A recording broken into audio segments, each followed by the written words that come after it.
Paz a todos. Hoje a gente vai começar a nossa meditação com uma pergunta que eu imagino que seja do assunto de geografia ou conhecimentos gerais. E a pergunta é: todo mundo conhece a bandeira do Brasil, né? E sabe que tem várias estrelas. E essa é a nossa pergunta. Qual estado a estrela acima da faixa da bandeira do Brasil representa? Vocês conseguem ver? Então, eu vou colocar aqui.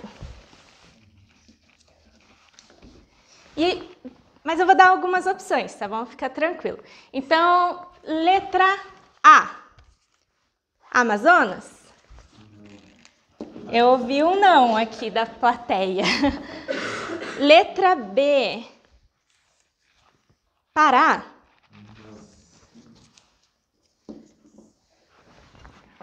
Letra C, São Paulo. Não vale chutar, hein? Letra C de certo, né? Letra D, Distrito Federal? Sim! Eu ouvi um sim aqui, bem animado. E por fim, aqui tá a letra F, tá, gente? Mas é letra E. Amapá. Então, sabe que tem a faixa ali, ordem e progresso, e em cima tem uma estrela sozinha, em cima da faixa. Então, qual que é essa estrela? Que estado representa? Cada estrela representa um estado. Então, vou pedir, quem está em casa, se quiser comentar, comenta aí. E quem está aqui no recinto comigo, então levanta a mão, beleza? Quem acha que é o Amazonas? Ninguém. Quem acha que é o Pará? Uma pessoa. Quem acha que é São Paulo? Ninguém também. Quem acha que é o Distrito Federal? Olha, vários, eu não vou contar, tá? Digamos uns 10. E quem acha que é o Amapá? Ninguém também. Bom, eu vou dar uma dica para vocês. A resposta, sabe onde é que tá? A resposta está aqui. É só você olhar e a resposta está aqui. Mas 99% das pessoas erraram. Não é o Amazonas, então deixa eu tirar aqui. Não é São Paulo. Bom, ninguém votou para São Paulo, acho que não. Nem Amazonas, nem Amapá. Ficou entre Pará e o Distrito Federal, mas não é o Distrito Federal, não é Brasília, é o Pará. Muito bem, o Wellington foi o único aqui que acertou essa pergunta. Gente, eu não entendo por que vocês erraram, a resposta estava aqui o tempo todo. Quando eu era aluna, uma vez eu ouvi isso de um professor, né? Gente, vocês não precisam ficar com medo para fazer prova, porque todas as respostas estão na prova. E eu sei que isso parece assim meio tipo, tá, mas eu não sei qual que é a resposta, né? Mas para mim, isso foi assim muito encorajador. E até hoje eu penso assim, todas as respostas estão na prova, quando é de múltipla escolha, né? Porque quando é discursiva, você tem que escrever, daí tá só na sua cabeça mesmo, né? Ou não, né? Mas quando é de múltipla escolha, todas as respostas estão na prova. E isso mesmo, às vezes eu ficando nervosa, isso me acalmava bastante, porque eu pensava, tá aí, tá aqui em algum lugar, eu só preciso encontrar, eu só preciso identificar. E hoje o tema da nossa meditação é: a resposta está aqui. Então a gente vai ver qual é a pergunta, para a gente poder saber qual é a resposta também. Então, vamos abrir a Bíblia em Marcos, capítulo 12, e a gente vai ler do versículo 35 ao 37. A gente viu, né, agora toda essa meditação no livro de Marcos, esses últimos trechos. Jesus está ali passando pelos últimos dias dele na terra, antes de ir para a cruz. O que mais aconteceu nesses capítulos anteriores foram vários confrontos à pessoa de Jesus, né?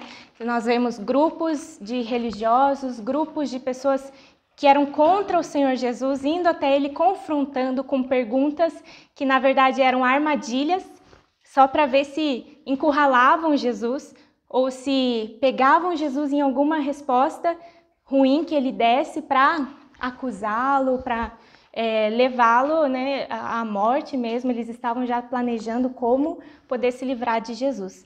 Mas o que acontece? Em cada uma desses confrontos, quem que sai vitorioso? É o Senhor Jesus.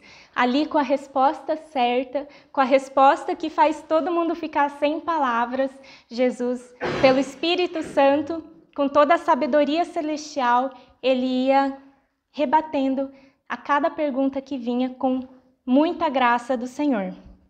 Mas nesse trecho que a gente vai ler agora, o quadro inverte. Não é um grupo, alguns homens que não gostavam de Jesus, não foram eles que fizeram uma pergunta para Jesus. O próprio Jesus faz uma pergunta para eles.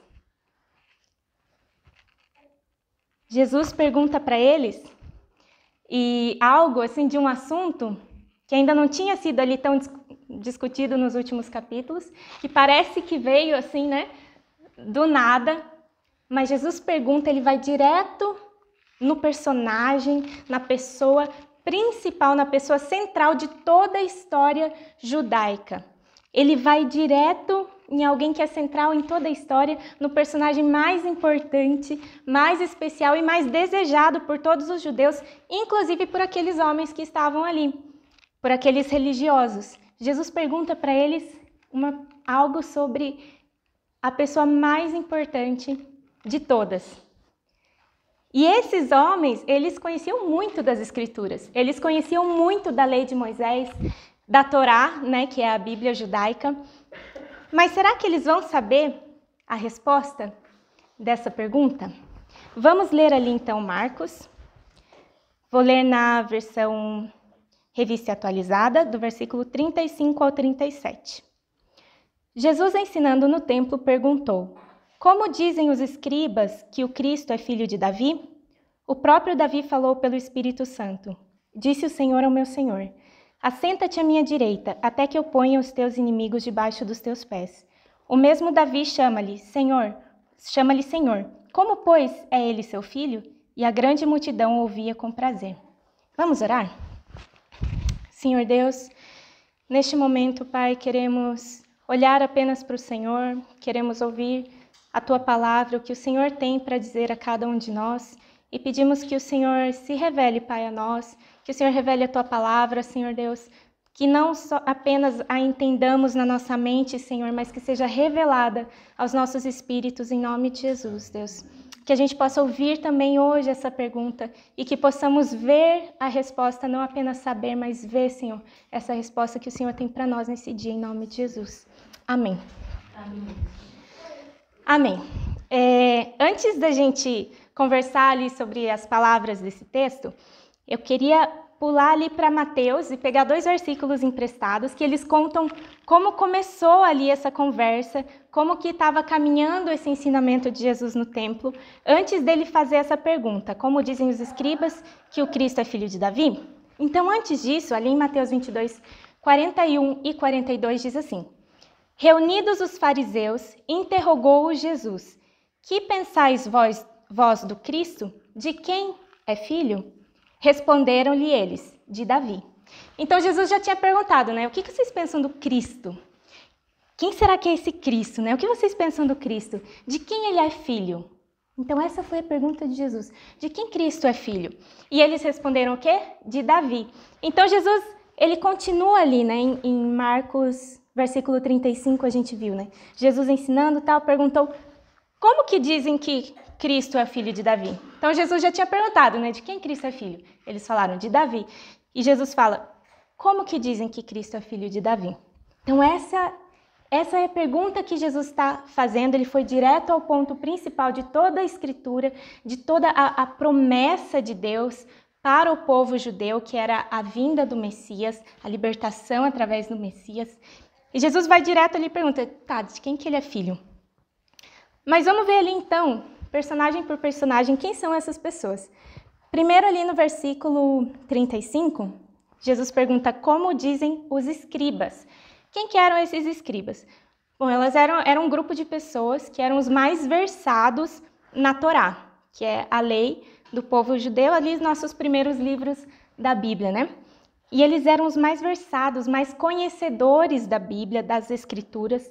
Eles eram estudiosos, intérpretes, professores que examinavam as questões mais difíceis, mais delicadas da lei e as expunham. Então, assim, eram pessoas que conheciam muito bem mesmo, que a vida delas era apenas estudar, copiar ali a lei, os profetas, toda a Torá, né, a Bíblia dos judeus. Então, era gente que conhecia muito bem. Então, Jesus pergunta para essas pessoas, né? E ele fala ali, como dizem então os escribas, que conhecem tanto das promessas, da lei, como dizem que o Cristo é filho de Davi? Então, o que é essa palavra Cristo? Cristo, na verdade, é a palavra grega para Messias. Messias é em hebraico, Cristo é em grego, e em português é ungido. Ungido, então é um título para o Filho de Deus. Então isso aqui significa Cristo. Então a gente tem 2 títulos ali, né? Que ele fala que como dizem os escribas, que o Cristo é filho de Davi. Então tem Cristo e tem filho de Davi. Quem que é esse Davi que está falando aqui? É o próprio Davi, aquele que matou Golias, né? Então foi o 2º rei da história de Israel. E foi um grande conquistador, um dos maiores conquistadores ali. Ele foi também o autor de grande parte dos Salmos.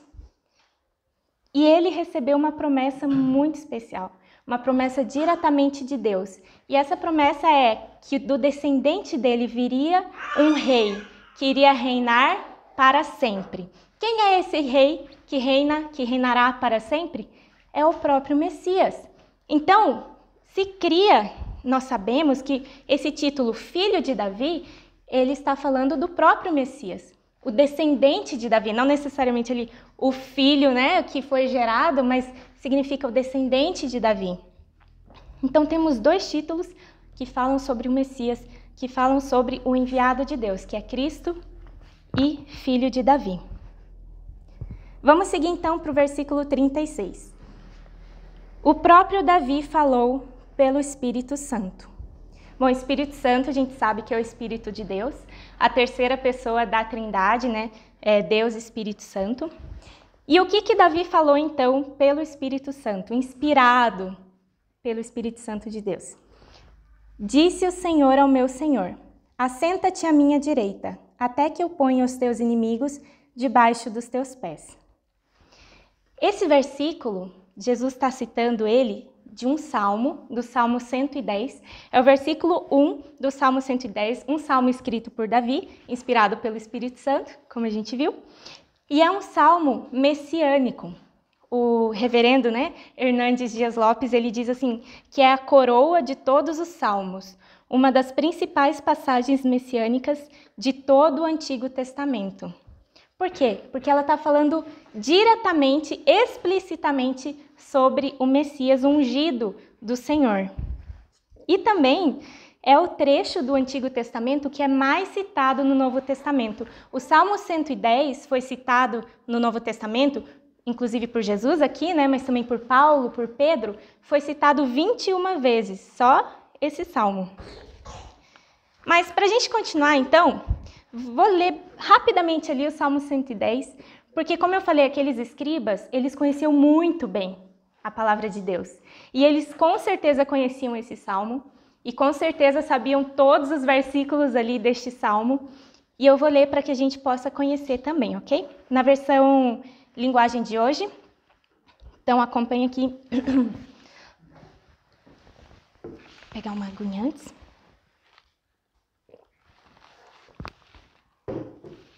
Então acompanhe aqui comigo. O título está assim na minha Bíblia: O Rei Escolhido por Deus. Então vamos lá, versículo 1. O Senhor Deus disse ao meu Senhor o Rei: sente-se do meu lado direito, até que eu ponha os seus inimigos debaixo dos seus pés. Esse é o versículo que nós lemos aqui, que Jesus citou, Versículo 2. Ó Rei, o Senhor Deus estenderá desde Jerusalém o poder do Senhor. Domine os seus inimigos, disse o Senhor Deus. No dia em que o Senhor, ó Rei, os combater, o seu povo se apresentará como voluntário. Como o orvalho da madrugada, os jovens se encontrarão com o Senhor nos montes sagrados. O Senhor Deus fez esse juramento e não voltará atrás. Você será sacerdote para sempre, na ordem do sacerdócio de Melquisedeque. Ó Rei, Deus está do seu lado direito e derrotará reis no dia em que se irar. Ele julgará as nações, cobrirá de mortos os campos de batalha e no mundo inteiro derrotará reis. No caminho, o rei beberá água de um ribeirão e se levantará vitorioso. Esse salmo ele fala da exaltação do Messias. Ele também fala da segunda vinda do Messias, da entronização, do governo do ungido do Senhor. Ele revela a autoridade e o poder conferidos ao Messias pelo próprio Deus. E ele termina então o salmo falando sobre a vitória gloriosa, a vitória completa, a vitória eterna do Rei, do Messias, operada maravilhosamente por Deus o Pai, pelo próprio Deus. Então este é o contexto da onde Jesus cita esse versículo que a gente leu ali em Marcos 12, 36. Mas vamos olhar agora, dar um zoom aí nessa citação. E começa falando assim: disse o Senhor ao meu Senhor. Eu gostei também da linguagem de hoje desse versículo, porque ele falou assim: disse o Senhor Deus ao meu Senhor. E tem uma diferença nessas duas palavras, né? Aqui em português está só Senhor e meu Senhor. Mas no hebraico, o primeiro Senhor, no original, ele é Yahvé, da onde vem Jeová, que significa autoexistente, eterno, ou seja, que ele existe por si só, que ele nunca foi criado, que ele nunca nem começou, nem terminou, nem vai terminar, mas que ele existe desde sempre, porque ele é eterno. Então, todos esses significados estão dentro deste termo, dessa palavra Jeová ou Yahvé, que é o primeiro Senhor. É referente apenas a Deus. Então, disse o Senhor Deus, né? Disse Jeová ao meu Senhor. Então, quem que é esse segundo Senhor? Meu Senhor. Essa palavra no original, no hebraico, significa Adonai. Ali, literalmente, é Adon, que significa meu Senhor. É um termo pode ser usado para Deus, como a gente fala, né? Senhor Deus, Senhor. Ou pode ser usado para pessoas também. Por exemplo, os mais novos, né? Teoricamente, em alguns lugares. Quando vem um homem mais velho, não falam para ele, você está bem? Eles falam para ele, o Senhor está bem? Né? Então, é um termo que pode ser usado tanto para Deus quanto para homens, da mesma forma que esse Adon, de Adonai, pode ser usado. E ele significa também mestre, rei, dono, e eu gostei dessa aqui, proprietário de todas as coisas, dono de tudo. Então, Davi basicamente está falando aqui, que Jesus citou esse versículo, está falando, disse o Senhor, disse Deus, ao meu Senhor, ao meu dono, ao meu proprietário, ao meu mestre, ao meu rei.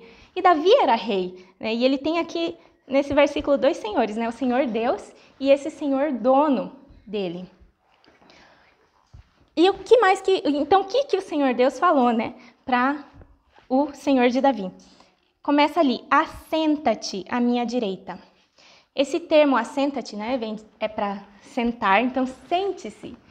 E é um sinal de tarefa completa.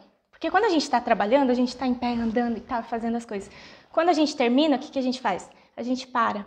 Né? E aqui esse assentar, ele traz para nós essa ideia, essa noção de que a tarefa foi completada, de que Jesus completou a tarefa, de que o Senhor ali completou a tarefa. Né? A obra dele estava concluída. Então, assenta-te. Assenta-te aonde? À minha direita. Então, é próximo do próprio Deus Pai.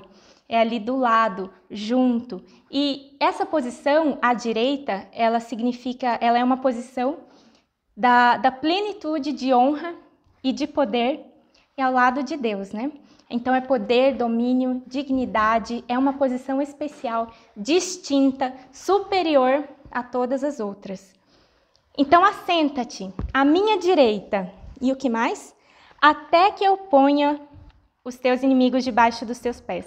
Então, até dá essa ideia de, senta aqui e espera até isso acontecer.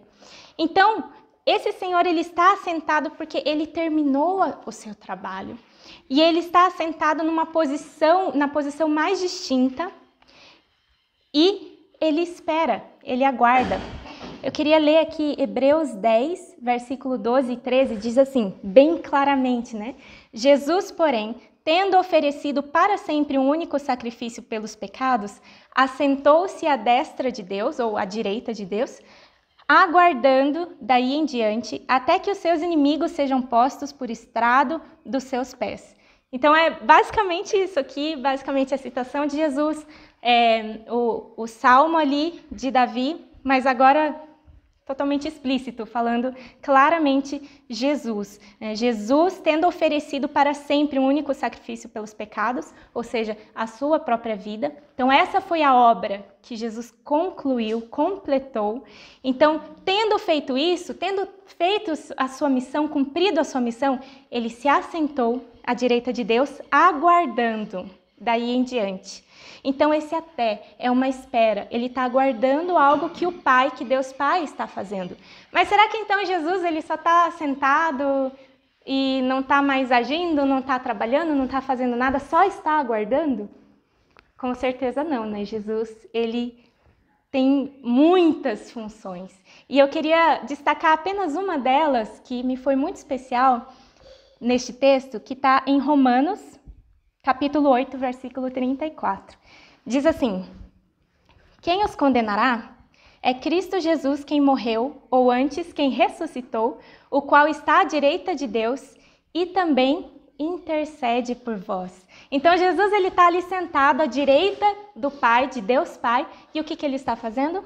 Intercedendo, pedindo em favor de nós. De nós quem? Dos seguidores de Jesus, daqueles que são dele, dos que creem, dos que entregaram sua vida a Cristo. Então Jesus ele intercede por nós. Eu achei isso muito especial, porque ele está no lugar ali do lado do Pai, no lugar mais alto, mais distinto, e ele está intercedendo por mim e por você também. Amém? Bom, vamos continuar aqui. Até quando, então? Até que eu, Deus, que está falando isso, né? Até que eu ponha os teus inimigos. Que palavra que é essa, inimigos, né? Qual é a palavra ali que foi usada? Ela significa aqueles que te odeiam, ou os que se opõem contra ti, ou os que são hostis para contigo. Então, esses inimigos são aqueles que te detestam, que se opõem, que vão contra você. Então, Deus está falando, até que eu coloque as pessoas, esses que são contra você, aonde? Debaixo dos teus pés. Essa expressão significa estar sujeito, ser ali submetido ao poder do outro. Então, assenta-te até que eu coloque aqueles que são contra ti sujeitos ao teu poder, debaixo do teu poder. Então, essas foram as palavras do próprio Deus Pai para quem? Para o Messias, para o seu ungido, para o seu filho, para Jesus. Amém? Versículo 37. O mesmo Davi chama-lhe Senhor. Como, pois, é ele seu filho? E a grande multidão o ouvia com prazer. Então, o que estava acontecendo ali? Para esses escribas que tanto conheciam da palavra de Deus, para eles, o Cristo, o Messias, era filho de Davi. Ou seja, estava abaixo ali de Davi, né? Era descendente, vinha de Davi.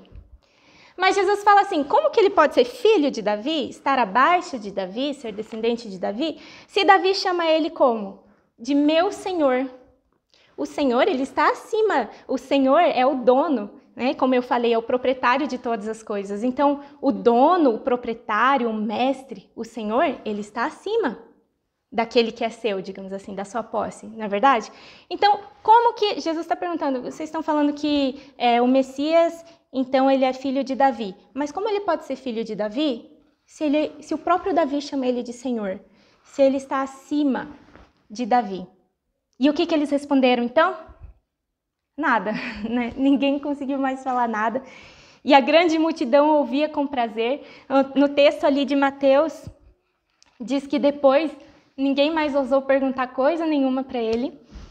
Eles conheciam o contexto da onde Jesus citou aquele versículo e sabiam muito bem que o final ali desse Messias, do Cristo, seria vitorioso sobre aqueles que vão contra ele, sobre aqueles que se opõem a ele. E eles ficam então em silêncio. É impossível, isso foi Shed que falou, é impossível um filho, sendo apenas humano, ser senhor de seu pai. Já pensou, né? Eu chamar meu pai, faz isso pra mim, vai lá, faz não sei o quê, vai lá, eu quero isso, não. Hoje, infelizmente, né, tem muitos filhos que eles se colocam ali, ou são colocados, na verdade, né, pelos seus próprios pais, como senhores, como donos de tudo, né? Mas a gente sabe que essa não é a forma correta que Deus ensina a relação de submissão. Então, é impossível um filho, sendo apenas humano, ele ser dono, senhor de seu pai. E o Shed, ele continua falando assim: os religiosos conheciam o Messias como filho de Davi, mas não como senhor de Davi, nem seu domínio espiritual em amor e mansidão. Eles ainda esperavam aquele rei, governador, estilo Davi, que iria acabar com os inimigos ali naturais, com pessoas, né? No caso os romanos, que estavam dominando Israel, ia acabar com eles, ia libertar o povo de Israel, ia ser rico novamente, ia ser uma nação conquistadora, forte, etc. Então eles ainda não conheciam esse domínio, o domínio espiritual, a libertação espiritual. Mas o próprio Davi declara ali que Cristo, ele é divino. E o Messias, então, ele é descendente, ele é filho de Davi, e assim ele é 100% humano, porque essa profecia existe, como eu falei no começo, né? O próprio Deus falou que Davi teria um descendente, dos descendentes de Davi haveria um rei que reinaria para sempre. E tem tantas palavras ali que Deus dá, deixando claro isso. Então existe essa profecia. É real que dos descendentes de Davi viria o Messias. E como descendente, como filho de Davi, então o Messias é 100% humano. Mas então, como que Davi o considerava Senhor? Porque o Messias, ele também é o enviado ungido de Deus. Ele também é filho de Deus. E assim ele é 100% o quê? Deus. Se ele está sentado ao lado de Deus, ao lado direito de Deus, ele está ali junto com Deus, ele é como Deus. Ele é também o próprio Deus. É 100% Deus. E Jesus, ele combina então em si mesmo tanto a humanidade quanto a divindade. Mas isso aqueles homens, apesar de conhecerem tanto da Bíblia, eles não entendiam, eles não conseguiam ver. E para encerrar essa meditação, eu tenho uma pergunta final, então. Eu vou pegar aqui os papéis e a pergunta é, afinal, quem é o Cristo, o Messias? Então, afinal, quem é ele? Vamos colocar aqui do lado. Eu vou dar uma dica já no começo para vocês, tá? A resposta vai estar aqui, beleza? Então, letra A. O Messias, então, é o filho de Davi, homem, humano, 100% homem, que era o que aqueles escribas, aqueles religiosos estavam afirmando? Ou, letra B, filho de Deus, que daí coloca ele na posição de senhor, de dono? Ou letra C, Jesus, né? Então quem que é o Cristo? Não, ele é Jesus. O próprio Jesus. Ou por último, letra D. Todas as respostas acima. Quem é o Cristo? Quem é o Messias? Ele é o filho de Davi. Ele era descendente de Davi, 100% homem. Mas ele também é o filho de Deus. Ele sempre existiu. Mesmo antes de nascer como homem, como filho aqui da descendência de Davi, ele sempre existiu ao lado do Pai. Ele é 100% Deus também. Ele é Senhor. E ele é Jesus. Jesus é manifestado em carne, é o Filho de Deus manifestado em carne. Todas as respostas acima. Esse é o Cristo, esse é o Messias. Então, o próprio assunto, o objeto ali da pergunta de Jesus, que Jesus fez àqueles homens, o próprio assunto estava na frente deles. A resposta estava literalmente na frente deles. Jesus não estava dando nem opções, nem mostrando apenas na Bíblia. Jesus era a resposta daquela pergunta. Ele estava fisicamente, literalmente, na frente daqueles homens, vendo com seus olhos naturais a própria resposta. Aquele que eles aguardavam por tanto tempo, que tinham tantas expectativas, que, entre aspas, né, tinham tanto conhecimento intelectual sobre o assunto, estava na frente deles, perguntando sobre si mesmo. E eles tentando responder ali, né? Na sua limitação. Quando a resposta estava na frente deles, eles não reconheceram. Eles não reconheceram. A resposta estava ali, na frente. Mas eles não entenderam, não reconheceram Jesus. Da mesma forma, a resposta está aqui. É o tema, né, da nossa meditação. A resposta está aqui hoje. E a resposta, que é Jesus, está tão presente aqui, hoje ou aí, onde você está assistindo. Ele está tão presente aqui como ele estava presente naquele dia. Amém? Naquele dia ele era visto naturalmente. Mas hoje, mesmo não vendo, Jesus está aqui. Ele é 100% Deus. Ele é onipresente. Ele está em todos os lugares. Tão presente com você como ele estava presente naquele dia. Ele se coloca na nossa frente com a resposta. Ele é a resposta.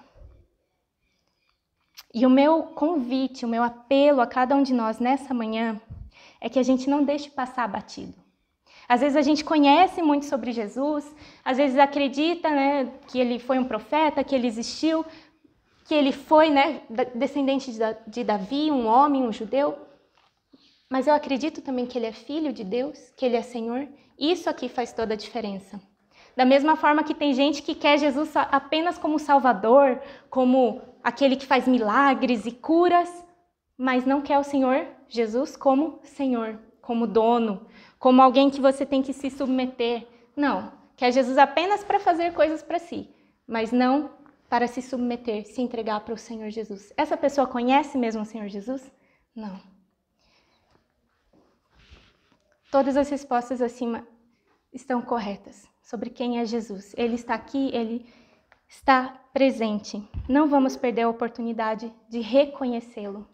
Mesmo sabendo às vezes tantas histórias, mesmo crendo até em Jesus, Jesus ele está agindo e ele se manifesta diariamente nas nossas vidas. Ele está presente o tempo todo. A gente vendo ou não, a resposta está aqui. Você sentindo ou não, Jesus está aqui.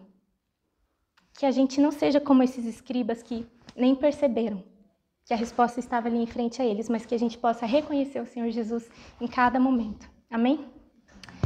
Senhor, te agradecemos, Deus, pela tua palavra, Senhor, tão preciosa, e porque o Senhor está nos dizendo essa manhã que o Senhor está aqui e que o Senhor tem a resposta para todas as coisas, mas não apenas isso, o Senhor é a resposta, Senhor. Deus, abre nossos olhos espirituais, Senhor, para que a gente creia em Ti, para que a gente dê passos de fé, Senhor, para que a gente Te reconheça e não perca nenhuma oportunidade de Te ouvir, de estar contigo, Senhor. Em nome de Jesus, continua se revelando a nós e que a gente possa continuar Te conhecendo cada vez mais e em níveis cada vez mais profundos, Senhor. Em nome de Jesus. Amém. Amém. Deus abençoe.